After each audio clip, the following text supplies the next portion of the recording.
Assalamualaikum warahmatullahi wabarakatuh. Selamat bertemu kembali dengan saya. Hari ini kita akan diskusi tentang improvement strategi. Silahkan membaca chapter 8 bukunya Nigel Slack ya. Kalau di matriks ini kita sekarang posisinya di sini nih, improvement strategi. Mohon maaf ya, saya melewati yang proses teknologi strategi karena saya lihat di um, LMS Moodle itu ternyata di sesi ini adalah improvement strategi. Tapi mungkin minggu depan atau next 2 minggu yang lagi ya, itu ada proses teknologi strategi. Oke, kalau kita bicara operation strategi, kita pasti fokus pada bagaimana kita mengimprove proses operasi, ya. Nah, tujuan kita fokus pada operation strategi, baik untuk operation resourcesnya maupun strategi di prosesnya, itu pasti punya tujuan untuk meningkatkan kontribusi dari departemen operasi ini terhadap long term advantage bagi perusahaan. Jadi keuntungan jangka panjangnya. Jadi kalau saya bilangnya long term advantage, berarti perusahaan itu nggak boleh hanya sekedar bicara keuntungan finansial, tapi juga meningkatnya nama baik perusahaan misalnya ya, ini yang non finansial, atau mungkin meningkatnya kepercayaan masyarakat terhadap produk kita atau terhadap layanan bisnis kita. Itu menjadi perhatian ya, menjadi tujuan kita. Jadi kalau proses operasi kita tidak pernah mengecewakan ya, yang jasa nih, atau produk kita nggak pernah cepat rusak ya, dia kuat, dia punya kualitas yang bagus, komplain jarang, maka masyarakat kepercayaan masyarakat akan meningkat, dan akhirnya ya memang akhirnya ke income kita ya. Kalau kepercayaan masyarakat meningkat, jumlah pembelian meningkat, penjualan meningkat, maka income kita akan meningkat. Jadi long term advantage. Nah, yang kita bicarakan hari ini tidak hanya bagaimana kita memformulasikan strategi, namun lebih kepada bagaimana perusahaan itu dapat membentuk yang namanya rutinitas operasi, mendorong pengembangan operasi mereka, operasi dalam sebuah perusahaan itu berkelanjutan ya. Jadi improvementnya berkelanjutan, tidak terputus-putus, atau sekali diimprove lalu dia berhenti, tidak pernah improve lagi. Jadi tidak ada rencana yang berkelanjutan untuk improvement. Nah, dalam improvement itu kita punya pilihan pendekatan ya. Dalam bukunya Nigel Slack dikelompokkan menjadi 2 pendekatan.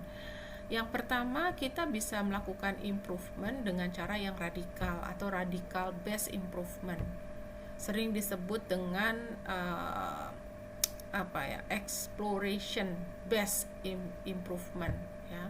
Jadi kalau di radical based improvement itu bentuknya nanti terobosan, breakthrough ya.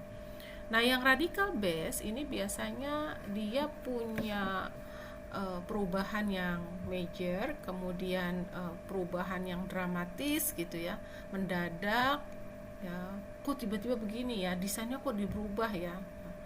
Kemudian investasinya pasti tinggi. Berbeda dengan yang radical base, ada pendekatan lain yang orang biasanya bilang lebih soft gitu ya, itu adalah yang continuous, sering disebut juga incremental base, bertahap dia ya. Jadi ada perubahan-perubahan yang kecil, small improvements, tapi di beberapa lini operasi, di operation misalnya gitu ya, atau di tempat yang lain juga bisa. Kemudian biasanya modelnya adalah mengeksploitasi of existing resources. Jadi resources yang ada nggak ditambah tapi dieksploitasi ya. Jadi bisa diimprove sebelah mananya lagi ya, dari resources, human resources yang ada, dari sumber daya yang ada. Ternyata dikukus 7 menit, lalu didiamkan, lalu dikukus lagi 7 menit, itu menyebabkan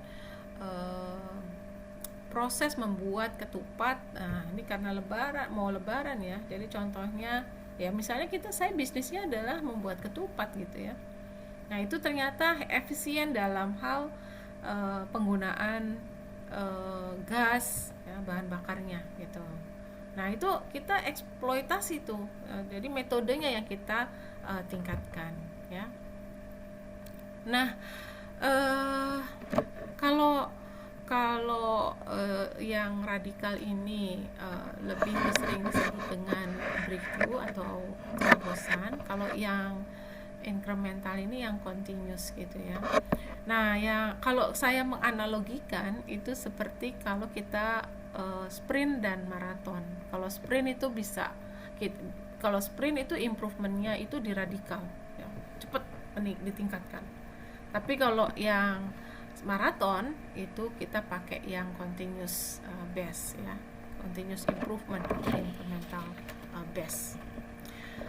Nah, dalam melakukan improvement, saya ingin menyampaikan ada 2 isu.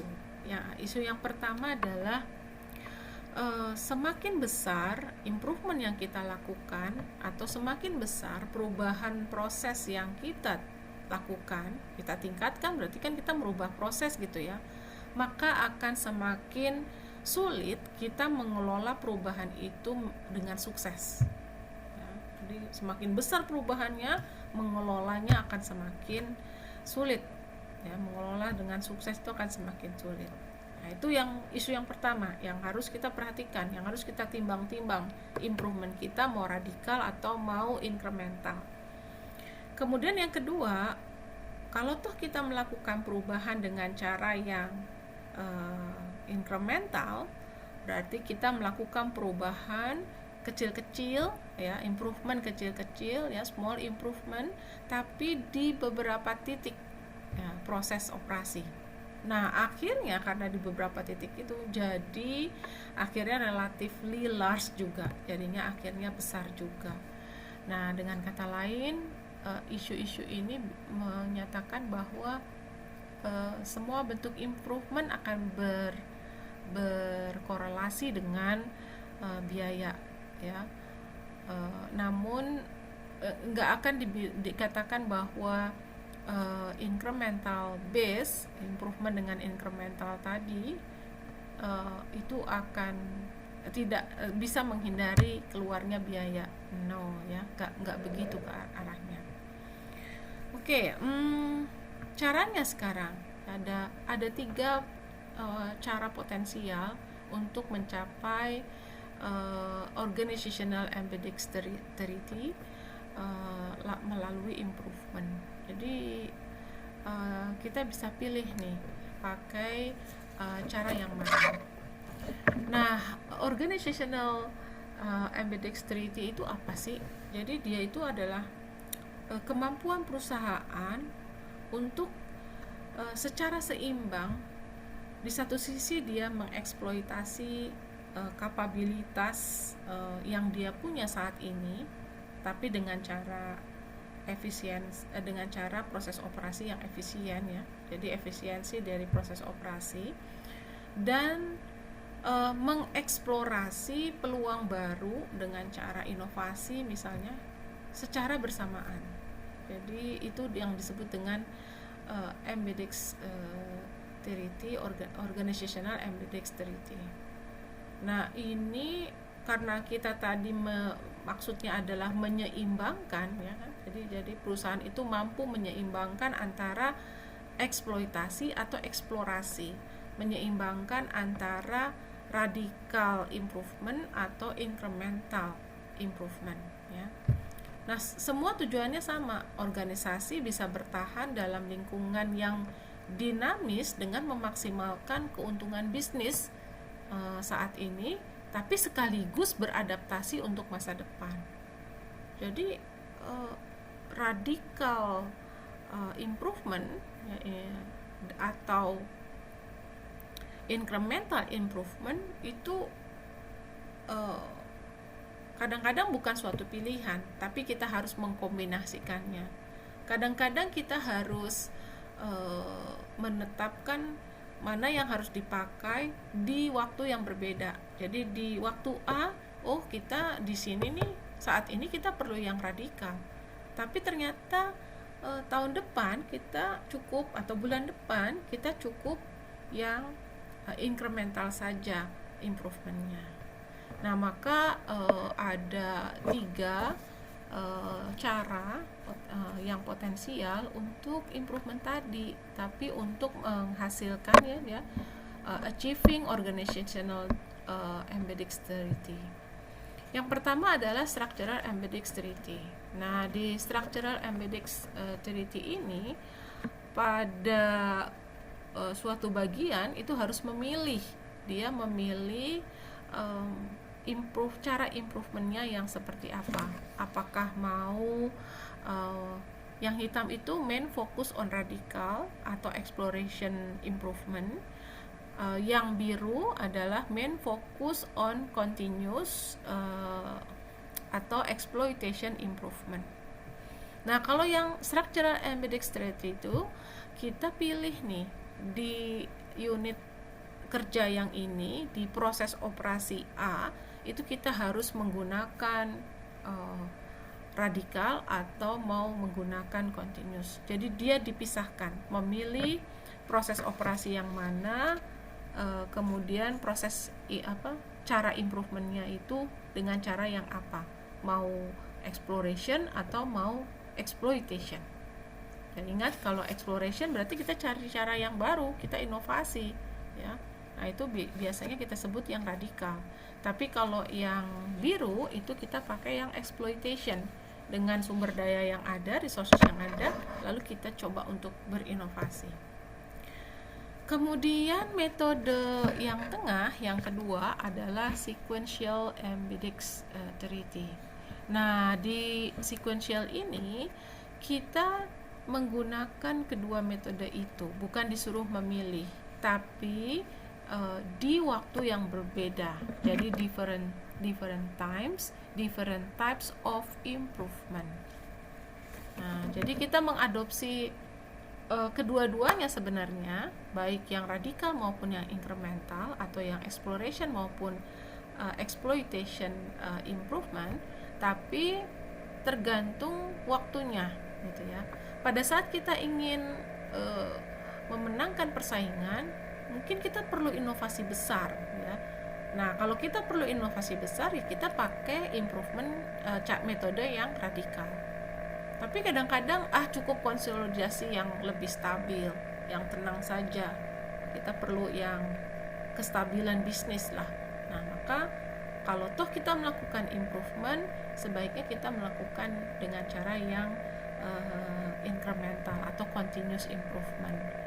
Perubahan-perubahan kecil-kecil di beberapa titik terus dilakukan. Jadi investasinya nggak banyak, benturannya bisa benturan dengan karyawan bisa dihindari, dikurangi, ya, diperkecil, diminimalisir. Nah, itu lebih aman. Nah, jadi untuk yang sequential ambidexterity ini biasanya kita harus hubungkan dengan konsep ini, product life cycle. Jadi produk kita tuh sekarang siklusnya di mana sih? Ya, kalau di introduction itu harus yang radikal atau yang incremental, ya. Nah, ini tolong jawab di kolom chat YouTube saya, ya, biar sambil saya melihat siapa yang sudah menonton video ini, materi ini, kemudian belajar gitu, ya. Silakan ketik NIM-nya deh, ya, nama dan NIM, kemudian jawab nih kalau dia di tahap introduction bisnisnya, produknya, apakah harus yang radikal atau yang incremental. Dan sebaliknya, kalau sudah di maturity, di tahap kedewasaan, kita perlu radikal improvement atau incremental improvement. Nah, yang kemudian yang terakhir, ini kelihatan ya, kita mengadopsi dua-duanya dan dengan cara bersamaan. Jadi simultaneously adopt both types of improvement within the same business unit. Jadi kita kombinasikan antara incremental dengan yang radikal tadi. Nah, ini banyak juga dilakukan ya. Jadi menimbang, biasanya kita mempertimbangkan kondisi pasar, apakah improvement itu besar atau tidak, itu kita lihat kondisi pasar. Kalau pasar sedang positif, reaksi pasarnya bagus, kita harus benar-benar memikirkan memikirkan metode improvementnya yang mana. Sebenarnya kalau pasarnya lagi positif banget, kita bisa pakai radikal ya. Tapi kalau perusahaan ingin menjaga kestabilan bisnisnya, perusahaannya, coba untuk model yang kontekstual ya, kontekstual ambidextrous ini. Nah, pendekatan improvement itu posisinya di mana, itu kita lihat dari operation performance yang mau kita tuju ya. Kita mau menekankannya di sebelah mana sih ya. Misalnya ini ada 4 kuadran ya, ini kita pakai 4 kuadran. Kita punya 4 metode ya. Ada Six Sigma, ada Total Quality Management, ada Lean Operation, dan ada business process reengineering ya. Nah, kenapa dia posisinya yang business process reengineering? Nah, jadi yang namanya business process reengineering itu adalah, bahasanya itu adalah fundamental rethinking. Jadi kita berpikir kembali secara fundamental and radical redesign business process. Nah, jadi radikal dalam mendesain bisnis proses. Nah, itu kita pilih metode ini ketika yang namanya improvement itu penekanannya pada apa yang mau kita lakukan, kemudian tekanannya pada rapid change. Jadi kalau kita menekankan kalau kita harus segera berubah dan apa yang harus kita lakukan, maka kita pakai pendekatan BPR ini, Business Process Reengineering ya. Jadi kita atur ulang ya. Kemudian kalau seandainya penekanannya pada how to do it, bagaimana sih caranya melakukan itu gitu ya. Kemudian kuadran yang bawah ini ya, penekanannya pada perubahan yang gradual. Nah, maka kita pakai Six Sigma atau TQM. Nah, TQM nih, Total Quality Management. Anda udah tahu ya, Total Quality Management sama Management System ya, Quality Management System Anda udah tahu. Kalau Total Quality Management itu yang namanya kualitas, leadership quality, nggak cuma resources, produk jadinya harus berkualitas, tapi juga dilihat ada leadership quality atau tidak gitu ya. Jadi orangnya juga dilihat ya, dari hulu sampai hilir tuh, sampai metodenya segala macam. Kemudian bisa juga menggunakan Six Sigma. Jadi kalau perubahannya mau cepat, kemudian di sini penekanannya bagaimana kita melakukannya, maka kita bisa pakai Six Sigma. Dan kalau perubahannya mau gradual, kalau ini rapid, ini gradual ya. Kemudian apa yang harus kita lakukan? Nah, kita bisa pakai yang lean operation. Kita rampingkan bisnis kita. Bentuk improvementnya adalah merampingkan bisnis kita sehingga improve prosesnya. Nah,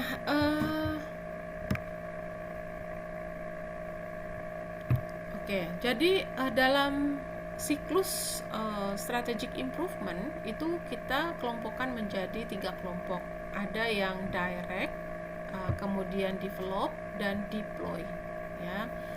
Jadi kita harus lihat nih, kita harus direct improvement, secara langsung kita improve, atau kita kembangkan, atau kita mengerahkan, ya, deploy, ya. Jadi di operation contribution. Kalau di sini di operation performance and prioritization. Kemudian yang di sini lebih kepada kapabilitasnya operation tadi. Oke, saya jelaskan secara general di sini, nanti dijelaskan lagi lebih rinci di slide-slide berikutnya. Kita mulai dari sini nih. Jadi kita punya potensial market. Jadi market potensial kita ada nih. Misalnya saya punya bisnis garmentnya adalah baju-baju muslimah misalnya gitu ya. Saya tahu tuh market potensial saya adalah wanita yang sering beli pakaian tuh wanita, ya. Jadi perempuan atau wanita usia bekerja 19 sampai usia produktif 19 sampai 50 tahun, ya. Nah, itu market potensial saya. Kemudian kita harus pilih nih, maka ada market choice, ya. Jadi melalui marketing strategi kita memilih intended market positionnya. Jadi yang dituju oleh perusahaan, ya, yang dimaksud dengan perusahaan, market kita tuh yang mana, sudah kita pilih. Nah, ini adalah intended market position. Lalu kita mau ke sini nih untuk memenuhi permintaan dari market ini, ya, dari market yang sudah kita tuju tadi, ya, ini yang kita tetapkan akan kita tuju, maka kita harus bagaimana, ya. Jadi operation resources dan processesnya itu secara direct, secara langsung diukur kinerjanya. Apakah kalau di sini ditimbang apakah kinerjanya sudah sesuai dengan target atau melampaui target. Jadi kalau seandainya kita comparing antara target dengan performance, ternyata performance di bawah dari target, maka secara langsung kita akan meningkatkan operation resources dan processesnya. Maka kini disebut dengan direct, ya, direct dia. Ya, jadi strategic improvementnya dia pakai direct. Secara langsung kita tingkatkan proses operasinya, kita tingkatkan kualitas resourcesnya, nggak cuma human resources, nggak cuma raw materialnya, tapi juga human resourcesnya. Itu direct, ya. Jadi strategic improvementnya kita pakai yang direct. Kemudian yang kedua adalah kapan kita menggunakan develop. Jadi strategic improvement yang kedua adalah kita kembangkan. Tadi kita udah punya nih operation resources dan prosesnya sudah kita tetapkan sesuai dengan market yang kita tuju. Kalau ternyata performance-nya lebih rendah daripada target, maka secara direct improvementnya seperti apa. Nah, kemudian setelah itu kita mempertimbangkan yang namanya capabilities, jadi operation capabilities. Jadi kita punya resources A, prosesnya juga B. Jadi operation resourcesnya A, operation prosesnya dengan cara B. Kemudian permintaan kita seberapa banyak, sudah terpenuhi semua enggak? Kita pertimbangkan operation capabilities kita. Nah, kalau ternyata nggak sanggup sesuai dengan permintaan yang di sini, market yang di sini, berarti kita harus develop operation capabilities kita. Itu juga strategic improvement. Anda mau strategic improvementnya tadi di mana nih? Di sebelah sini yang direct seperti apa, develop seperti apa. Jadi strategic untuk mendevelop capabilities operasi kita sehingga si market yang ada di sini, ya, market yang ada di sini ini terlayani dengan baik, permintaannya bisa dipenuhi, kualitas yang kita berikan kepada mereka baik produk maupun jasanya juga sesuai. Nah, maka kapabilitas kita harus ditingkatkan sampai mana. Kemudian yang kedua adalah Kemudian strategic improvement yang berikutnya adalah deploy. Deploy itu artinya kita mengerahkan kapabilitas yang sudah kita punya untuk melayani market potensial, di mana di dalam market potensial itu ada market yang kita tuju. Nah, di sini modelnya strateginya adalah deploy. Deploy artinya adalah berkontribusi untuk memberikan produk yang baik dengan proses operasi yang kita miliki. Nah, ini jadi strategic improvement cycle di operation ya. Jadi the strategic operation improvement cycle direct apabila performance di bawah dari target. Kemudian develop apabila kapabilitas kita nggak cukup ya. Jadi di sini kita sudah tahu operation resources kita harus bagaimana, proses kita harus gimana, ternyata tidak mencukupi, maka kita perlu develop. Nah, kalau kita sudah develop, maka kita deploy. Ya, ini sudah dijelaskan tadi. Nah, tadi kita bicara mengcompare antara performance dan target. Nah, performance itu dibagi menjadi beberapa lapis nih. Ini detail performance measure-nya.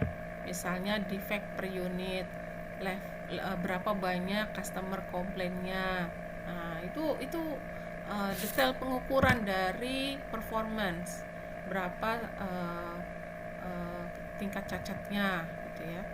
Atau di sini failure-nya, kegagalan. Kemudian keterlambatan ya, komplain karena keterlambatan. Kemudian mungkin ada antrian ya, dan seterusnya ya. Jadi ini detail performance-nya. Nah, lalu kita naikkan lagi ke level generic operation performance measure-nya. Biasanya dikelompokkan menjadi yang 5 ini nih. Jadi kualitas, dependability, dimensi kualitas ya. Dulu udah pernah kita bahas nih ya. Quality-nya, dependability-nya, speed-nya, flexibility-nya, dan cost.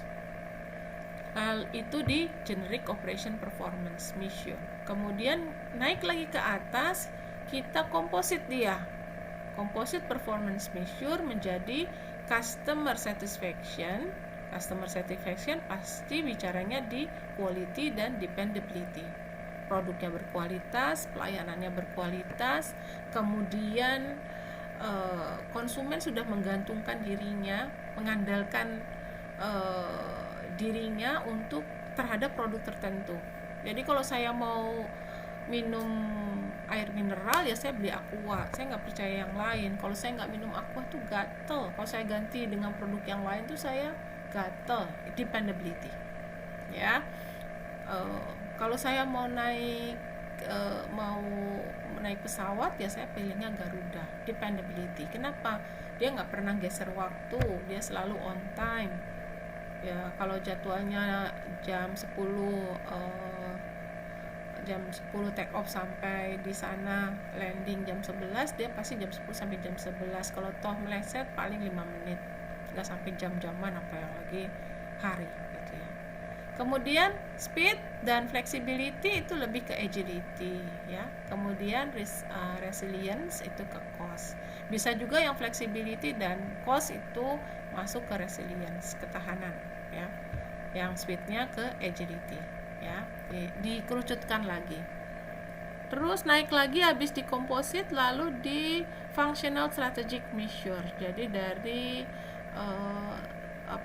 fungsinya. Nah, ini kalau customer satisfaction pasti market strategic objective. Tujuannya siapa dia? Fungsinya yang mana? Pasti fungsi marketnya. Kemudian agility, kelincahan dalam proses operasi, kelincahan dalam melayani, itu pasti di operation strategic objective. Nah, untuk yang resilience itu lebih kepada di sini karena cost ya, maka lebih kepada financial strategic objective. Nah, kemudian naik lagi ke atas, maka dia menjadi overall strategic objective. Ya, jadi target performance itu kita bisa lihat dari beberapa level ya. Sebentar.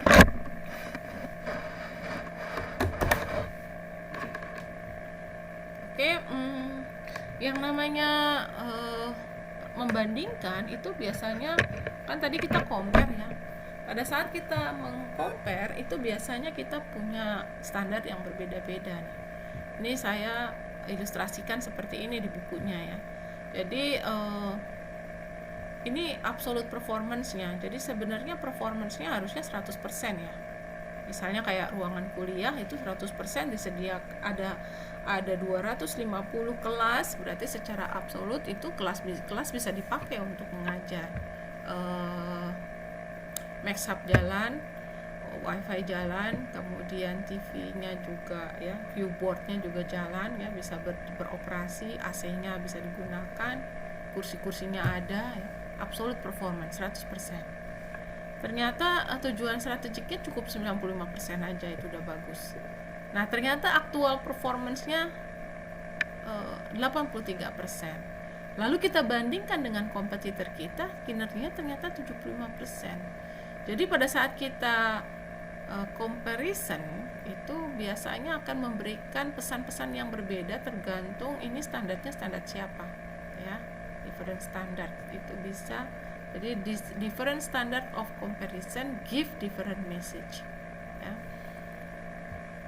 Jadi performance by historical standard is good, performance against improvement goals is poor, performance against competitor is good ya. Jadi kalau performance kita dibandingkan kompetitor kita baik, berarti gimana gitu ya. Absolute performance is poor, itu tergantung standar kita gitu ya. Nah, sekarang kita ke metodenya. Salah satu metode yang diberikan di bukunya Nigel Slack itu adalah important performance matrix. Ya, important performance matrix itu sebenarnya ada dua ya. Yang satu modelnya seperti ini, dia bikin batasan-batasannya seperti ini. Yang satunya lagi itu ada 4 kuadran, jadi dibagi menjadi 4 kuadran ya. Ada garis rata-rata vertikalnya dan rata-rata horizontalnya. Lalu setiap item yang diukur ya, item pekerjaan yang diukur itu ada di kuadran yang mana ya. Kalau di kuadran yang ini misalnya, nah ini kan customer merasa itu penting, kemudian performance dibandingkan dengan kompetitor ternyata goods misalnya kan gitu. Nah berarti ini yang di area yang sebelah sini baik misalnya gitu ya. Nah kalau di important performance metric ini dia bagi menjadi 4 bagian.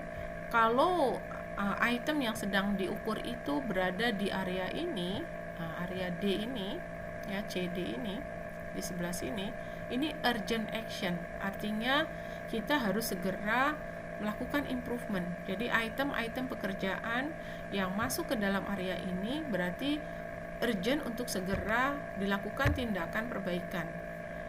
Kenapa? Karena menurut customer yang di area ini adalah area yang penting. Jadi importance for customer-nya high. Sementara performance-nya dibandingkan kompetitor itu bad. Kemudian yang ke area kedua adalah ini perlu di-improve. Ya, di sini kita improve. Kalau ini urgent action, improve urgent action. Kemudian yang ini sudah appropriate ya, sudah sesuai. Nah, yang ini malahan berlebihan, jadi harus dikurangi. Ya. Kadang-kadang Prastia Mulia itu suka berlebihan melayani mahasiswanya ya. Mahasiswanya ditegur, dia komplain sama ketua program studinya, dosennya dimarahin gitu ya. Padahal dosennya itu menegur mahasiswanya untuk kebaikan dia. Perhatikan nak, pada saat kuliah supaya nanti kalau kuis atau ujian itu tidak kesulitan. dan ilmu yang saya transfer itu keterima oleh Anda ya. Kalau Anda nggak fokus, nanti nggak bisa menangkap materi yang saya berikan. Apa Anda nggak rugi? Ingat loh, Universitas Prasetya Mulia itu mahal biaya kuliahnya ya. Oke, saya teruskan. Nah, ini contoh nih, kalau kita sudah tahu item-item yang mau kita ukur, misalnya delivery flexibility. Oh, ini dia di area ini nih. Berarti menurut customer itu penting, tapi menurut performance-nya dibandingkan kompetitor itu nggak bagus, bad. Ya.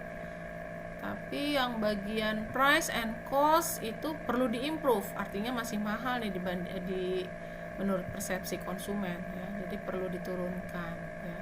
Dan seterusnya dan seterusnya. Nah, ini adalah important performance metrics ya, untuk mengetahui mana item proses operasi ya, mana proses operasi ya. Kalau di sini adalah proses operasi semua ya, di semua ini itu yang mana yang harus di urgent untuk segera diimprove, atau kita masuk kategori improve saja tapi dia tidak urgent. Kemudian sudah cocok, dan yang terakhir adalah berlebihan, volume flexibility. Nah, ini di sini di kasus ini dia berlebihan. Nah, ada metode yang lain untuk improvement. Jadi ini ada Sencon model of improvement. Jadi kata the Sencon model, jadi kita harus mengakumulasikan dimensi kualitas ini sehingga nanti akhirnya itu akan benar-benar mereduksi cost ya. Kalau kita tidak hanya fokus pada satu dimensi kualitas aja, kalau kita hanya fokus pada kualitas aja, cost yang bisa diturunkan itu hanya sedikit.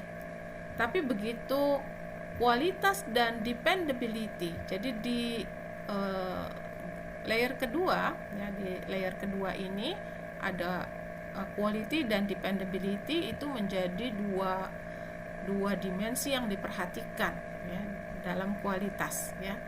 Jadi kalau kita mau improvementnya di kualitas produk saja atau sampai di quality dan dependability.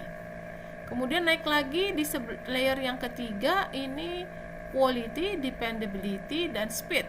Kualitasnya bagus, orang sudah percaya banget dengan produk kita. Kemudian produk kita itu di-deliver dengan cara yang sangat cepat dan murah misalnya gitu ya. Dan seterusnya, jika dimensi-dimensi ini diakumulasikan ya, cumulative foundation of improvement in the other performance objective. Jadi kita kalau kumulatifkan, maka kita bisa cost reduction, kita akan bisa mengurangi cost semakin besar. Itu kata the Sencon model. Kemudian ada model yang lain adalah ini learning curve sebenarnya ya, atau experience curve ya. Jadi apa katanya ya, ada log experience curve for a voucher processing center. Jadi semakin banyak produk yang kita jual ya, maka unit cost-nya itu semakin kecil. Kenapa sih? Semakin banyak yang kita produksi, tenaga kerja kita semakin banyak melakukan proses operasinya ya. Jadi proses operasinya itu akan semakin sering dia. Kalau dia semakin sering mengerjakan pekerjaan itu, unit labor cost-nya akan semakin rendah. Jadi artinya bahwa cumulative volume of voucher proses ini apapun ya. Jadi cumulative volume of product gitu ya, itu bisa akan menurunkan unit cost-nya. Kenapa? Karena tadi tenaga kerjanya semakin sering dia membuat produk itu, semakin terbiasa, tingkat kesalahannya semakin rendah. Kemudian selain tingkat kesalahan, kita bisa juga semakin banyak yang diproduksi, maka raw materialnya akan semakin murah karena kita membeli dalam jumlah yang besar ya. Kemudian ini lagi, kalau kita semakin sering mengerjakan pekerjaan itu, maka semakin cepat tuh, semakin mahir, maka labor cost-nya juga akan semakin turun. Nah, jadi pakai learning curve kita juga bisa belajar apakah kita perlu improvement atau tidak. Jadi kalau seandainya dibuat learning curve-nya, berapa banyak produk yang bisa dihasilkan, berapa unit cost-nya, ternyata setelah dipetakan, titik-titiknya ini arahnya ke bawah, berarti ada indikasi bahwa improvement tidak perlu dilakukan karena sudah semakin bagus tuh kinerjanya. Tapi kalau ternyata titik-titiknya sejajar saja atau cenderung malah meningkat unit cost-nya, berarti kita perlu melakukan improvement. Improvementnya di mana? Di proses, di human resources-nya perlu pelatihan, raw materialnya perlu diganti. Oh, bahan baku kulit sepatu ya, ini misalnya produknya adalah sepatu ya. Oh, bahan bakunya kulit sintetis, harusnya yang kulit asli biar lebih lentur misalnya. Nggak tahu saya. Ya, jadi kalau kurva experience curve atau learning curve, kalau kurva belajarnya ini menunjukkan tendensi seperti ini ya, titik-titik yang menurun ke kanan ini, berarti kita semakin bagus tuh kinerjanya dan berarti tidak perlu improvement. Tapi kalau dia ke kanan atau dia sejajar saja, berarti apa ya istilahnya, kita harus segera melakukan improvement. Terus knowledge management system ya, knowledge management system exploit the ability of teknologi to collect knowledge ya. Jadi ini mengumpulkan pengetahuan ya. Knowledge management should codify and classify knowledge ya, dalam bentuk database, content architecture, kemudian data mining, ini proses collect nih, and connect individual and knowledge in order to encourage collaboration. Jadi kalau kemampuan teknologi untuk mengkolek pengetahuan dan menghubungkan dengan individu yang menggunakan pengetahuan itu, pasti biasanya kita akan melakukan kolaborasi ya, karena kita perlu kemampuan ya, aduh yang ini saya belum bisa ya, tapi saya bisa di sebelah sini, sementara orang lain saya nggak bisa yang itu, tapi saya yang ini bisa, maka pasti akan kolaborasi dia ya. Jadi knowledge management di sini should link codified knowledge and holders of tacit knowledge ya. Tacit knowledge itu apa sih? Knowledge yang ada di dalam diri kita nggak sadar bahwa kita punya pengetahuan itu. Kalau diterjemahkan tacit knowledge itu seperti kita main sepeda. Saya dulu ngajarin anak saya main sepeda, saya suruh anak saya duduk di sadelnya, pegang setirnya, taruh kakimu di pedalnya, lalu saya dorong dia, terus saya bilang goes nak, goes, jaga stangnya jangan sampai ke kiri ke kanan, lurus dulu, terus goes nak, goes, semakin cepat dia menggoes, jadi saya lari-lari tuh makin cepat ya. Terus nak goes yang lebih cepat ya, goes yang lebih cepat. Nah pada saat awal saya pegang itu, saya dorong dia, kemudian dia nggak tahu bahwa saya masih megangin sepedanya. Goes nak, saya cuma bilang gitu doang, padahal saya sudah nggak megangin sepedanya. Nah begitu saya teruskan bersuara goes nak, dia pikir ibunya masih ngikutin. Nah begitu ibunya semakin keras suaranya, dia semakin jauh kan, terus dia bilang ibu itu kan, goes nak, rem, goes nak, kalau udah mau berhenti rem, habis itu dia rem. Begitu dia balik lagi, ya dia tinggal gitu caranya bikin sepeda, goes, jaga stangnya jangan sampai ke kiri ke kanan, langsung bisa begitu saja. Sama juga dengan waktu dia belajar naik motor. Motornya itu bukan motor matic, motor yang pakai apa sih namanya, yang pakai kopling itu, bukan kopling. Kalau matic kan tinggal di itu gas-gas gitu ya. Ini bukan yang itu. Si pindahnya tuh harus truk di kaki itu. Apa sih namanya ya?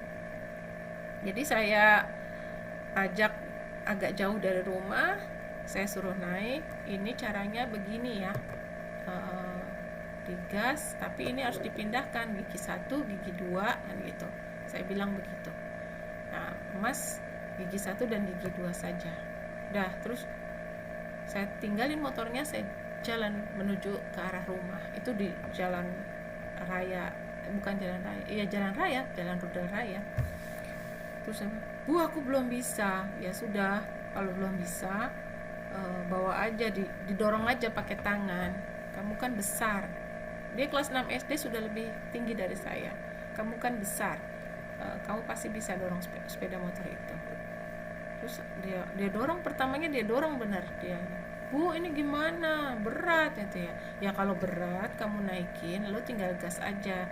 Kan tadi udah bisa trik di kakinya, di truk gitu, gigi masukin gigi 1, tinggal digas ya, masukin gigi 1, dia gas.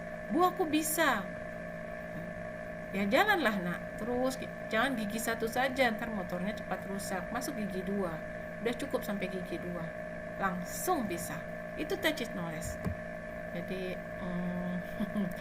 apa ya, tacit knowledge itu adalah jenis pengetahuan yang tertanam dari dalam pengalaman ya, terus intuisi kita ya, perspektif, nilai-nilai individu, sehingga sulit diformulasikan, sulit untuk didokumentasikan atau ditransfer ke orang lain. Itu tacit knowledge ya. Ini saya membaca dari Google nih ya. Jadi jenis pengetahuan yang tertanam dalam pengalaman, intuisi atau perspektifnya dia, dan nilai-nilai individu sehingga sulit diformulasikan, didokumentasikan atau ditransfer ke orang lain. Sering disebut invisible knowledge. Ini keahlian praktis ya. Seperti kalau kita punya intuisi bisnis. Orang Chinese itu mana ada ngitung-ngitung forecasting, berapa ya saya harus memproduksi produk saya. Udah, dia lebih jago daripada metode forecasting apapun. Itu pengalaman bisnis, itulah tacit knowledge. Oke, tadi direct sudah, kemudian ini develop ya. Jadi Anda sudah tahu ya, kita akan melakukan develop apabila operation, resources, dan proses yang sudah kita tetapkan untuk memenuhi kebutuhan market kita tadi nggak cukup, maka kita perlu develop operation capabilities. Nah, develop itu melalui proses learning ya. Jadi yang namanya learning itu adalah tidak hanya semata-mata right resources ya. Jadi it is not just a matter of being given the right resources, bukan ya. Kemudian operation with the same resources will not at all give the same performance. Jadi operation dengan resources yang sama tidak akan memberikan kinerja yang sama. So jadi apa yang membuat itu difference ya? Apa yang membuat itu difference? Nah, ini dia systematic learning. Ya, kamu tidak akan learn, you cannot learn about a process ketika it is out of control. Nah, jadi learning itu perlu sistematik. Jadi kita bisa kontrol ya.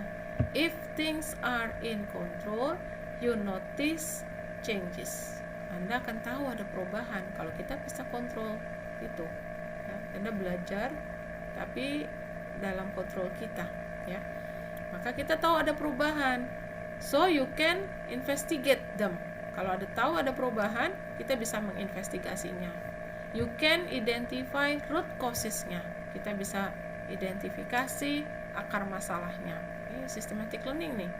You can put things right and improve the process and learn more about it.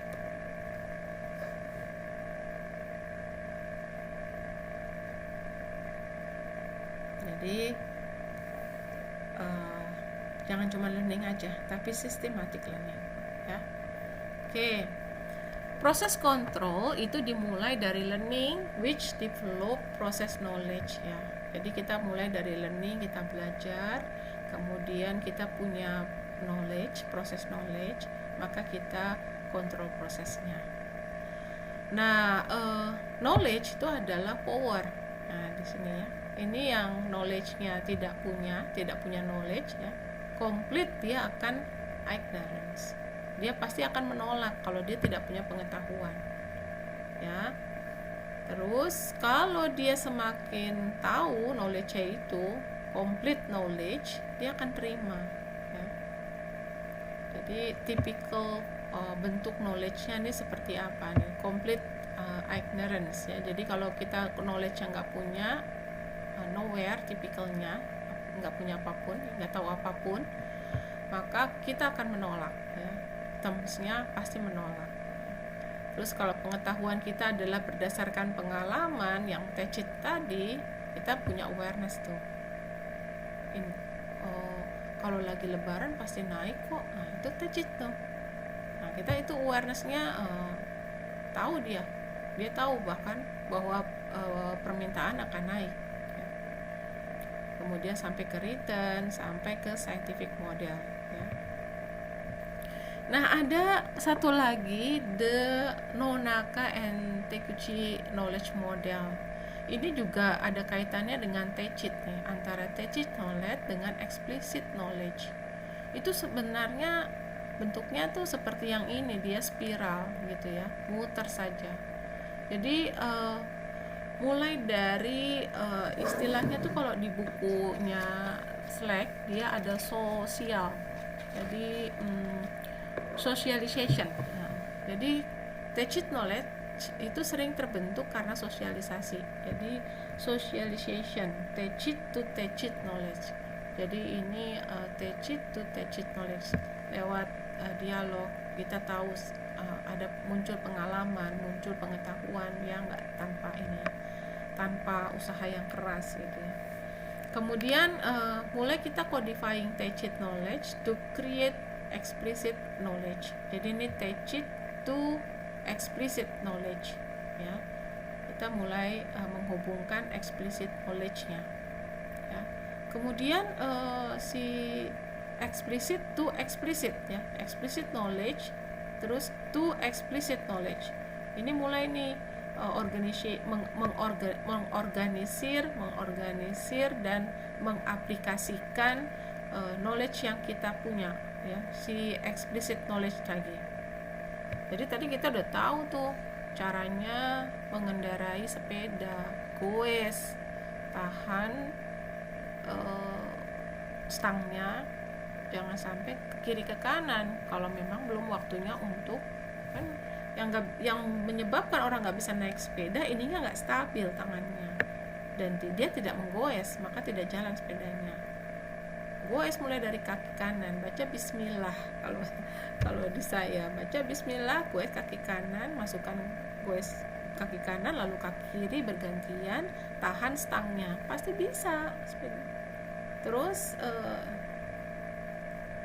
kita harus bilang bahwa kita pegangin dia, biar dia yakin, dia percaya diri. Ya, jadi kita organize si explicit knowledge dan kita mengaplikasikannya.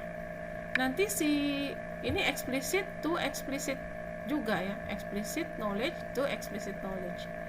Lalu learning by doing, makin lama makin biasa, makin canggih dia bersepeda, lama-lama roda yang di depan itu dia angkat, dia menggunakan satu roda belakang saja. Itulah anak saya, learning by doing.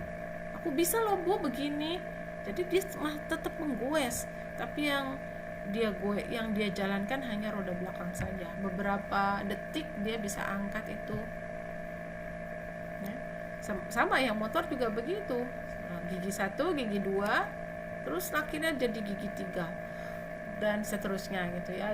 Kelincahan dia yang lain, misalnya dia bisa, kalau dulu kan mau bikin SIM ada angka 8 itu ya. Nah, dia tes sama-sama ayo nak, sekarang kamu udah bisa bikin SIM, usia udah 17 tahun, yuk mas sama ibu bikin SIM. Saya dulu bertahun-tahun nggak punya SIM tapi naik motor sampai Bandung.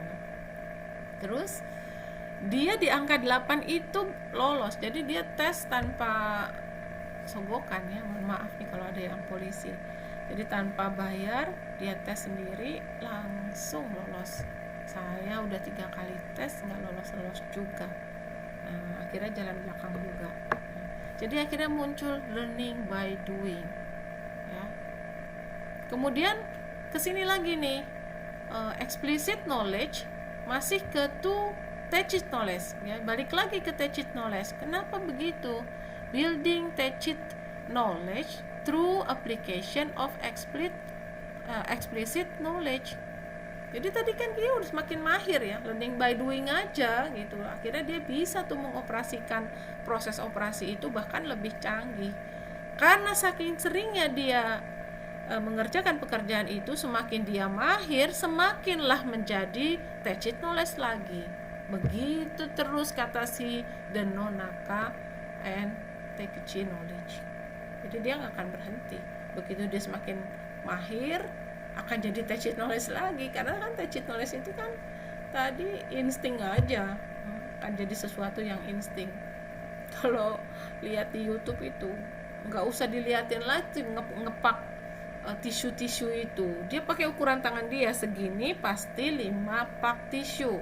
Udah dia ngelihatnya kemana, tapi dia sambil ngepak, angkat, terus dia sambil ngobrol sama temennya. Nah itu ya. Process control may be one of the most operational tasks, but it can bring strategic benefit. Ya, jadi ya pasti ya, jadi ini seperti ini ya. Kita kan tadi develop ya, masuk ke strategic improvement yang develop. Kalau seandainya operation resources dan proses kita nggak cukup, jadi kita develop capabilities kita. Lalu hasilnya apa? Maka meningkat kualitasnya. Kalau meningkat kualitasnya, strategic benefit yang kita dapatkan apa? Customer kita akan loyal. Terus less costly flexibility, maka service range kita akan lebih besar gitu ya. Higher process efficiency, maka lower cost. Staff job satisfaction, maka retain best staff, dan seterusnya. Karena itu makanya di sini it can bring strategic benefit. Jadi performance kita di operation itu pasti akan memberikan strategic benefit. Maka learning itu maka kita perlu building on learning. Jadi mengembangkan lewat learning ya. Apa indikatornya? Learning is made explicit ya. What have you learned at work today? Apa yang harus kamu pelajari dari pekerjaan hari ini. Kemudian process knowledge is seen as a key operation objective ya. Kemudian individuals and group share their learning, mau nggak mau ini pasti. Kemudian individual seek out opportunities to actively learn and experiment ya, berusaha ya, pasti dia akan ke sana. Dan learning is captured and debated ya, pasti diperdebatkan, tapi juga di capture ya. Design ini kehalangan. Designated individuals are responsible for learning from other operation ya. Terus deploy.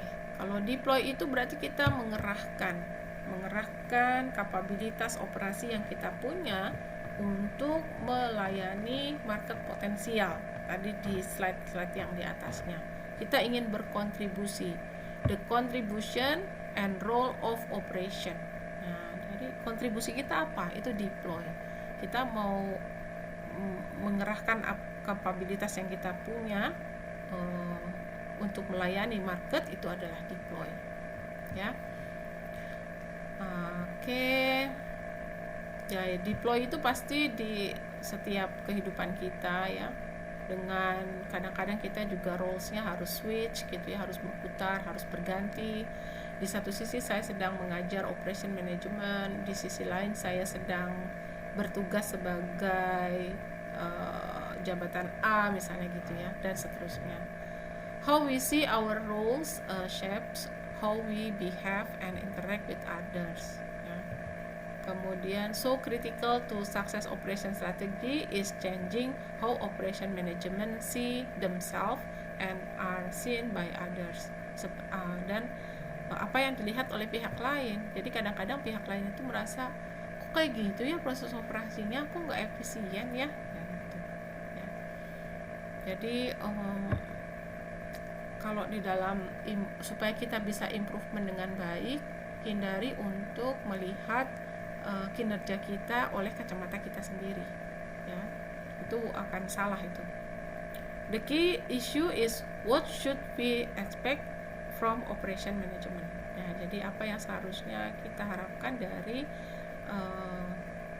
pengelolaan bagian operasi yang kita lakukan, ya.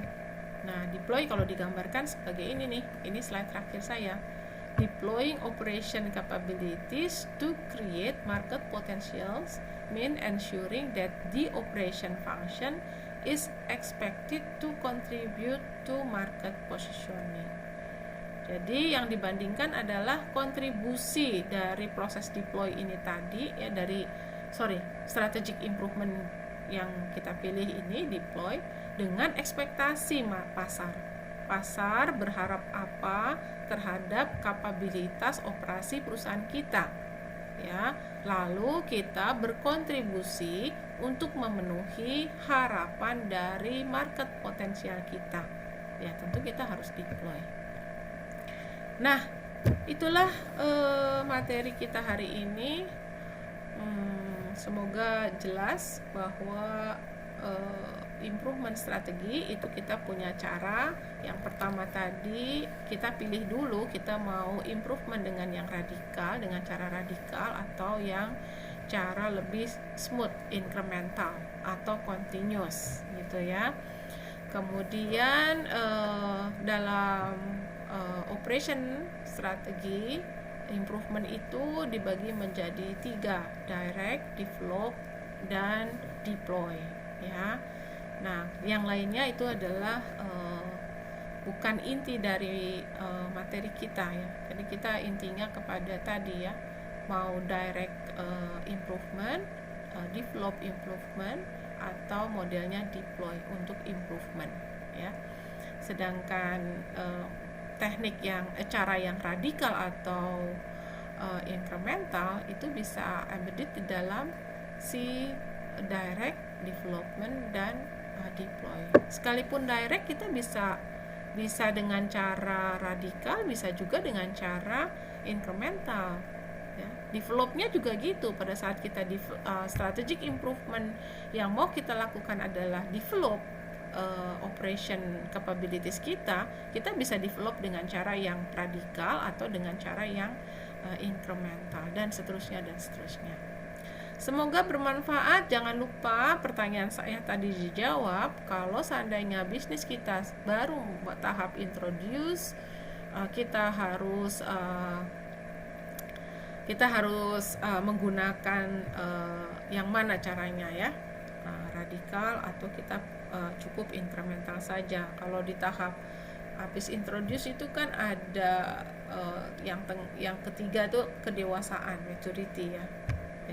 Jadi perkenalan, kemudian tahap yang ketiga sebelum decline itu kan ada maturity. Nah, itu kita harus masukkan yang mana. Jangan lupa tuliskan nama. Kalau nama Anda tidak ada di dalam ini, ya. Kadang-kadang akunnya nggak pakai nama kan, ya. Baik, saya akhiri kuliahnya. Selamat malam, semoga bermanfaat. Oh iya, mohon maaf lahir batin.